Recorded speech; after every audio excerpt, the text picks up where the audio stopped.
warahmatullahi wabarakatuh. Kami dari kelompok 7 yang beranggotakan Ahmad Taufik Ramdhani, Hana Habibah Ma'mun, Hana Amila Hasanah, dan saya Imro'atul akan mempresentasikan jurnal yang berjudul Aktivitas Antioksidan dan Antibakteri Produk Fermentasi Susu Kedelai dan whey tahu menggunakan bakteri asam laktat komersial, dengan penulis Kunti Nadia Tan S. Mudia, Purbawati Ningrum, Ria Sarjono, Agustina L.N. Aminina. Jurnal Kimia Sains dan Aplikasi Volume 20 Nomor 1 Tahun 2017. Whey merupakan produk samping dari proses pembuatan tahu yang mana mengandung protein, pati, gula, dan isoflavon. Nutrisi dari whey tersebut berpotensi sebagai media pertumbuhan bakteri asam laktat, yaitu Lactobacillus plantarum dan Lactobacillus paracasei.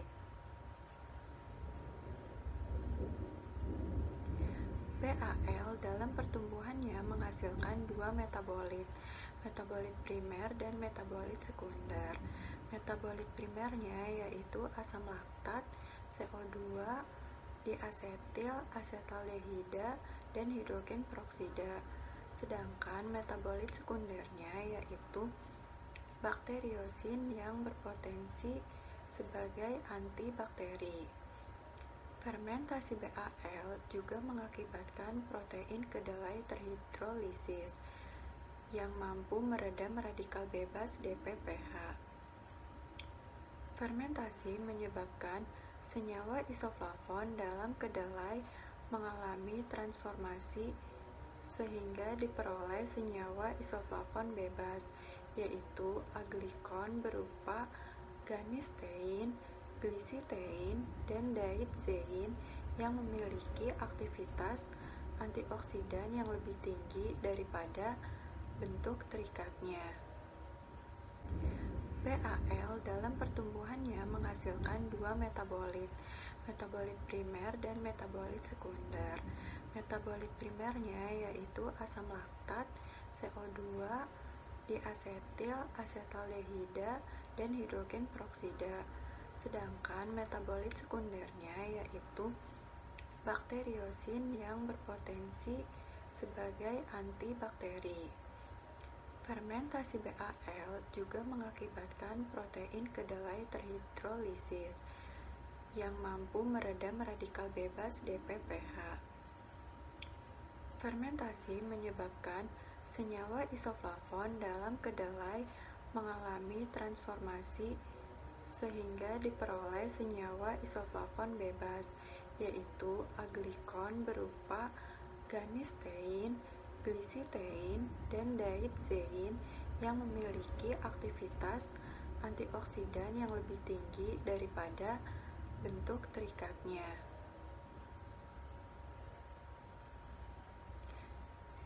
Dalam penelitian ini dilakukan fermentasi susu kedelai dan whey tahu dengan menggunakan BAL dan penentuan aktivitas antibakteri terhadap bakteri patogen E. coli, Staphylococcus aureus, dan Pseudomonas aeruginosa menggunakan metode difusi cakram. Dalam penelitian ini dilakukan fermentasi susu kedelai dan whey tahu dengan menggunakan BAL dan penentuan aktivitas antibakteri terhadap bakteri patogen E. coli, Staphylococcus aureus, dan Pseudomonas aeruginosa menggunakan metode difusi cakram. Uji antioksidan dari hasil fermentasi susu kedelai dan whey tahu menggunakan metode FCR dan metode peredaman DPPH. Bahan-bahan yang digunakan yaitu filtrat whey tahu, susu kedelai Bukit Sari, laktosa, BAL, medium nutrient broth atau NB, lacto agar, aquades, ampicillin, tetracycline, DPPH, quercetin, metanol, volin thiocalte, asam galat, Na2CO3, BSA, E. coli, Staphylococcus aureus, Pseudomonas aeruginosa, susu sapi segar. Baik, perkenalkan, nama saya Hana Habibah Makmun dengan NIM 11720600037 akan menjelaskan mengenai cara kerja jurnal yang berjudul Aktivitas Antioksidan dan Antibakteri Produk Fermentasi Susu Kedelai dan Whey Tahu Menggunakan Bakteri Asam Laktat Komersial, yang ditulis oleh Kunti Nadiatan Esmutia dan kawan-kawan. Cara kerja yang pertama, penyiapan starter bal atau bibit bal. Nah, pada proses ini 100 ml bal komersial yang diketahui mengandung Lactobacillus acidophilus dan Bifidobacteria diremajakan terlebih dahulu dalam 1 liter susu sapi steril dan diinkubasi pada suhu 45 derajat Celcius selama 4 jam. Nah, kemudian sebanyak 10 ml hasil permajaan ini ditambahkan ke dalam 200 ml susu kedelai steril yang telah ditambahkan laktosa sebanyak 0,5% dan diinkubasi pada suhu 45 derajat Celcius selama 4 jam. Hasil inkubasi bal dalam susu kedelai ini digunakan untuk starter atau untuk bibit. Kemudian langkah yang kedua yaitu fermentasi susu kedelai dan whey tahu. Nah, pada proses fermentasi ini, susu kedelai dan whey tahu steril masing-masing sebanyak 500 ml ditambahkan dengan laktosa masing-masing sebanyak 2,5 gram. Sebanyak 25 ml starter bal ditambahkan ke dalam masing-masing susu kedelai dan whey tahu pada suhu 45 derajat Celcius. Selanjutnya, dilakukan penginkubasian selama 7 jam pada suhu 45 derajat Celcius. Larutan ekstrak hasil fermentasi diperoleh dengan menyentrifus hasil fermentasi pada 5000 rpm selama 30 menit. Kemudian langkah kerja yang ketiga yaitu uji antibakteri ekstrak hasil fermentasi. Nah, pada proses ini uji antibakteri dilakukan dengan metode difusi cakram dan metode perforasi. Metode difusi cakram yaitu dengan meletakkan cakram kertas yang telah direndam ekstrak hasil fermentasi susu kedelai dan whey tahu oleh bal masing-masing selama 15 menit ke dalam cawan Petri berisi media Na dan bakteri uji. Metode perforasi yaitu dengan menuangkan 10 ekstrak hasil fermentasi susu kedelai dan whey tahu oleh bal ke lubang sumur dengan diameter 6 mm dalam cawan Petri yang berisi media Na dengan tebal 5 mm bakteri uji. Kemudian yang keempat yaitu uji antioksidan metode FCR.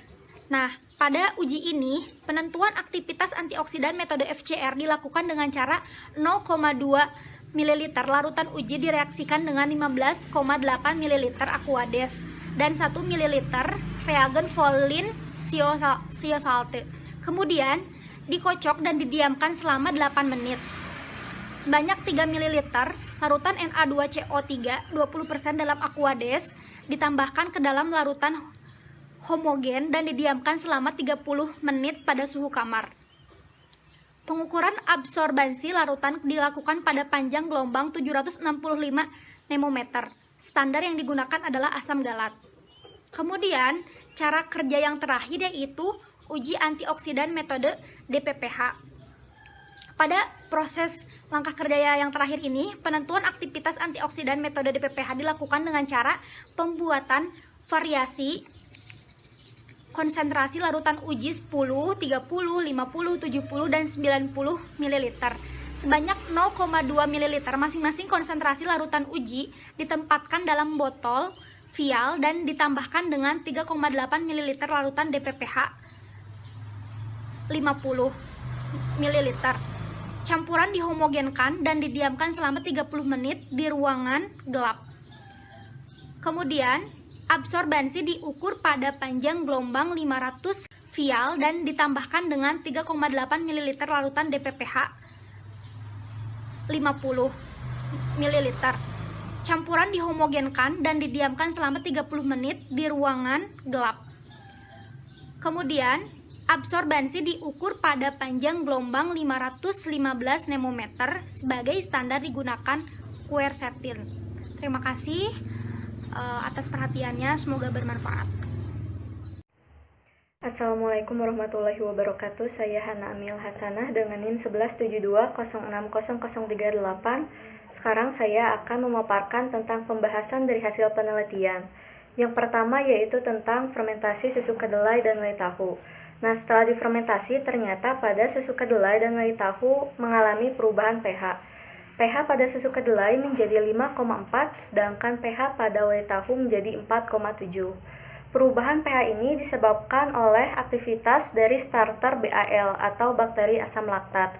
Nah, gara-gara adanya aktivitas dari BAL ini menyebabkan pembentukan asam laktat, di mana pembentukan asam laktat ini akan menyebabkan penurunan pH pada susu kedelai dan whey tahu. Nah, setelah terjadinya penurunan pH, akan berlangsung koagulasi. Koagulasi ini berbeda antara susu kedelai dan whey tahu. Nah, kenapa bisa terjadi perbedaan? Perbedaan ini dipicu oleh kadar protein yang ada pada susu kedelai dan whey tahu. Sebagaimana yang telah diketahui bahwa susu kedelai memiliki protein yang lebih banyak daripada whey tahu.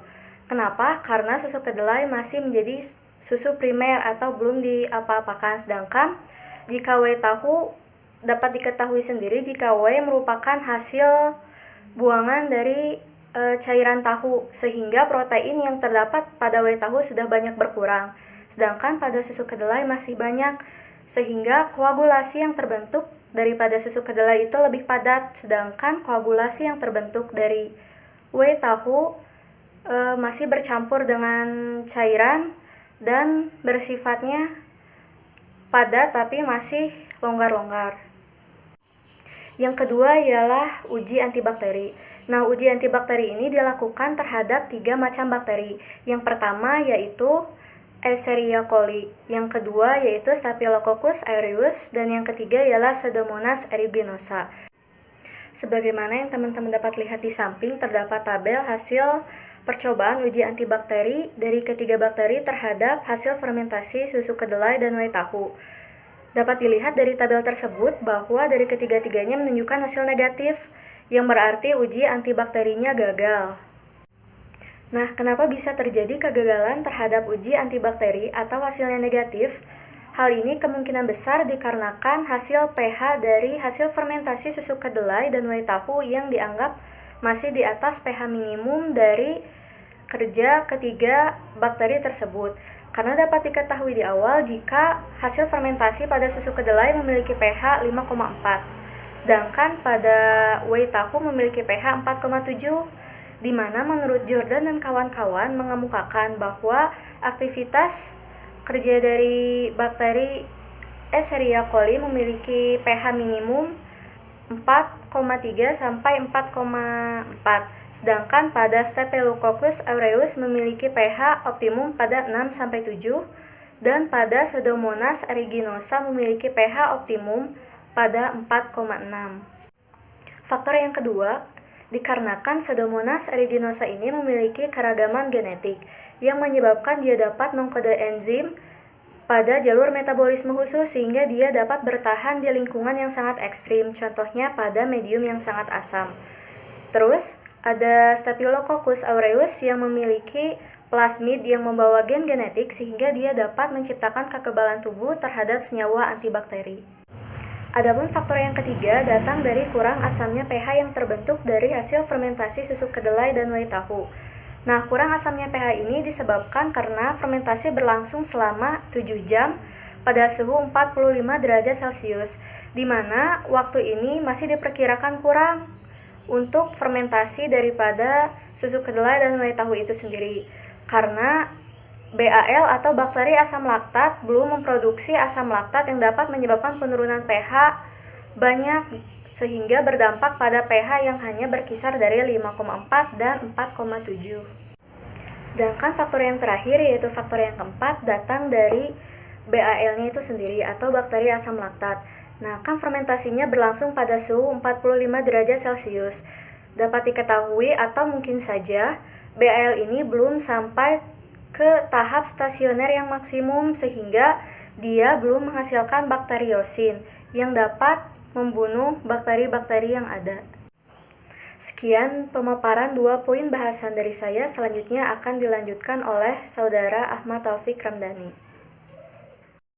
Assalamualaikum warahmatullahi wabarakatuh. Terima kasih kepada presenter sebelumnya yang sudah membahas tentang fermentasi susu kedelai dan kue tahu serta uji antibakteri. Selanjutnya saya akan membahas tentang hasil uji antioksidan dengan menggunakan metode FCR dan DPPH. Nah, sebelum memasuki pembahasan, saya akan menjelaskan apa sih antioksidan itu.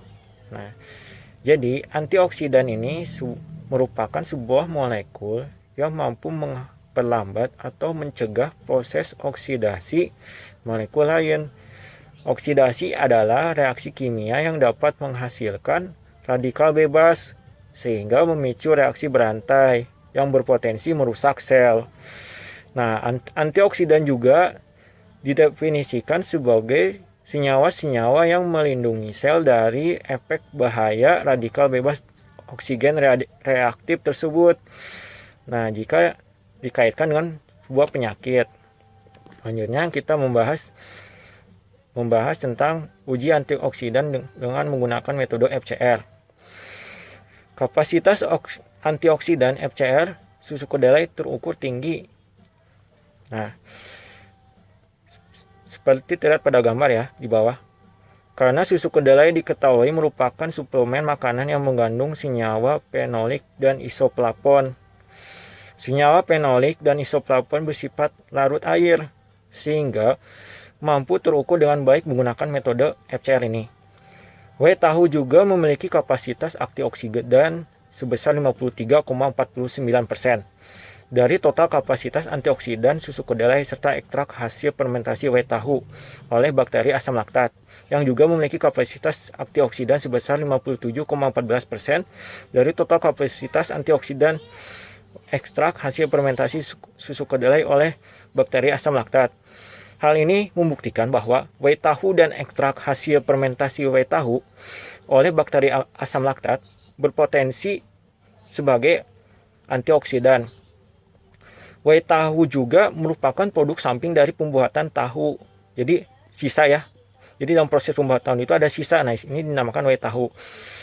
Nah, sisa ampas ini atau whey tahu ini ternyata diketahui mengandung isoplavon, yaitu anggota flavonoid yang mengandung senyawa polifenol. Nah, selanjutnya, jadi dalam proses uji antioksidan dengan menggunakan metode FCR ini, jadi FCR itu singkatan dari Pauling Shall-Coulter reagen. Nah, persis metode Pauling Shall-Coulter adalah reaksi oksidasi dan reduksi kolorimetrik untuk mengukur semua senyawa fenolik dalam sampel uji.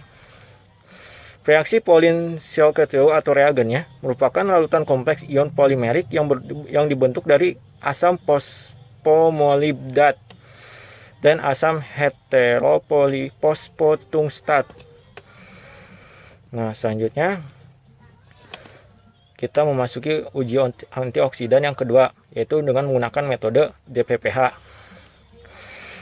Nah, perbandingan presentasi inhibisi susu kedelai dan whey tahu serta ekstrak hasil fermentasi susu kedelai dan whey tahu oleh bakteri asam laktat, ternyata presentasi inhibisi dalam tiap sampel menunjukkan konsentrasi yang sama. dari rata-rata presentasi inhibisi WTAU lebih besar dibandingkan susu kedelai, serta ekstrak hasil fermentasi WTAU juga lebih besar dibandingkan ekstrak hasil fermentasi susu kedelai. Penghambatan radikal DPPH terbesar yaitu pada konsentrasi 90 ppm. Susu kedelai dan WTAU pada konsentrasi 90 ppm masing-masing mampu menghambat radikal bebas sebesar 23,16% dan 19,26%. Nah, ekstrak hasil fermentasi susu kedelai dan WTAU pada konsentrasi 90 ppm masing-masing mampu menghambat radikal bebas DPPH sebesar 12,53% dan 11,46%, sehingga berpotensi sebagai antioksidan. Nah, metode DPPH ini didasarkan pada kemampuan antioksidan untuk menghambat radikal bebas dengan mendonorkan atom hidrogen. Perubahan warna ungu DPPH menjadi ungu kemerahan dimanfaatkan untuk mengetahui aktivitas senyawa antioksidan. Metode ini menggunakan kontrol positif sebagai pembandingnya untuk mengetahui aktivitas antioksidan sampel tersebut. Kontrol positif ini dapat berupa tokoferol, BHT, dan vitamin C. Uji aktivitas antioksidan dengan metode DPPH menggunakan 1,1 diphenyl 2-pikryl hidrazil sebagai radikal bebas. Prinsipnya adalah reaksi penangkapan hidrogen oleh DPPH dari senyawa antioksidan, misalnya Trolox, yang mengubahnya menjadi 1,1 diphenyl 2-pikryl hidrazin. Sekian presentasi pembahasan dari saya. Assalamualaikum warahmatullahi wabarakatuh.